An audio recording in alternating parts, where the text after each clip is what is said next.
बोलो जयकारा बोल मेरे श्री गुरु महाराज की जय। जीवा का रस। एक दृष्टांत है। एक आदमी ने अपनी वेशभूषा तो साधु वाला धारण किया हुआ था, लेकिन उसने संतों से नाम नहीं लिया था, इसलिए उसे इसका अभ्यास भी नहीं था। उसमें गाने बजाने का गुण अवश्य था, जिसके जरिए वह भीख मांगकर अपना पेट पाल लेता था। ऐसे लोगों के लिए परम संत श्री कबीर साहिब जी ने लिखा है, पूरा सतगुरु ना मिला सुनी अधूरी सीख, स्वांग जति का पहिरी के घर घर मांगे भीख। एक दिन जब वह भीख मांगने गया तो भीख में उसे थोड़े कच्चे चावल मिले। वह एक बूढ़ी औरत के पास गया और उसे उन कच्चों चावलों को पकाकर देने के लिए कहने लगा। वह औरत उसे साधु जानकर चावल पकाने बैठ गई। जब तक वह चावल पके तब वह साधु भी वहां बैठकर इधर उधर देखने लगा। नाम का अभ्यास ना होने के कारण चित्त में उसके बड़ी चंचलता थी, इसलिए चुप ना बैठ सका। थोड़ी देर बीत जाने पर उस औरत से पूछा, आपका निर्वाह कैसे होता है? वो बूढ़ी औरत बोली कि एक भैंस रखी हुई है, उसका दूध बेचकर घर का गुजारा कर लेती हूं। कहने लगा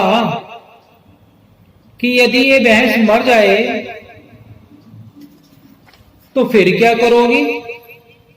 बुढ़िया बोली कि यदि तुम किसी के लिए शुभ नहीं बोल सकते तो कम से कम अशुभ तो मत बोलो।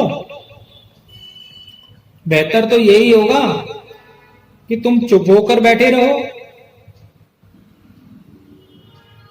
उस बुढ़िया के कहने पर कुछ देर तो वो चुप रहे और फिर थोड़ी देर में पूछने लगा कि तुम घर में अकेली ही हो या और भी कोई रहता है?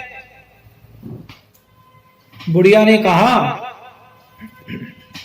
कि मेरा एक बेटा है जो पढ़ाई के लिए बाहर गया है, वह आ जाएगा तो गरीबी से छुटकारा मिल जाएगा।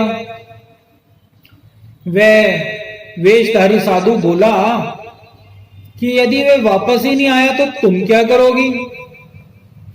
किसी ने कहा है, दीपक झूला पवन का, नर का झूला नार, साधु झूला वचन का, बोले नहीं विचार।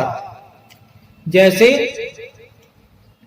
दीपक को हवा के झोंके से बुझ जाने का भय होता है, आदमी को औरत के संग व्यभिचारी होने का भय होता है, इसी प्रकार साधु को बिना सोचे विचारे बात करने से भक्ति की हानि हो जाने का भय होता है।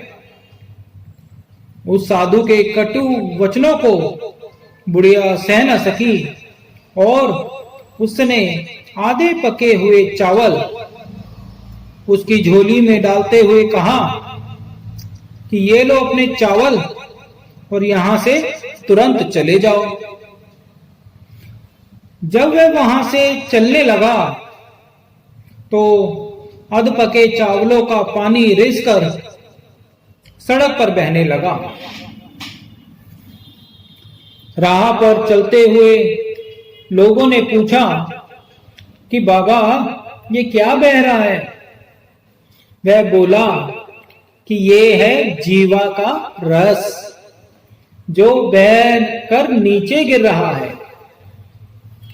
परम संत श्री कबीर साहिब जी अपनी वाणी में कथन करते हैं, शब्द बिना स्तुति आंद्री, कहो कहां को जाए, द्वार न पावे शब्द का, फिर भटका खाए। तो कहने का भाव यह है कि शब्द अभ्यास के बिना जीव की सुरती अंधकार में भटकती रहती है।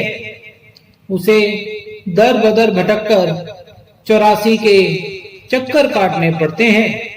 इस दुख से मुक्ति पाने के लिए शब्द की कमाई अति आवश्यक है।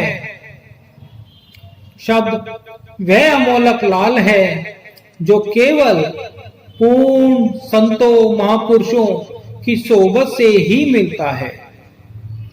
उनकी शरण में आकर जिसकी जीवा को शब्द का रस आ जाता है, वह अन्य झूठे रसों का त्याग कर अपनी सुरती को शब्द में लीन कर लेते हैं और परम संत प्रभुओं की कृपा के पात्र बनते हैं।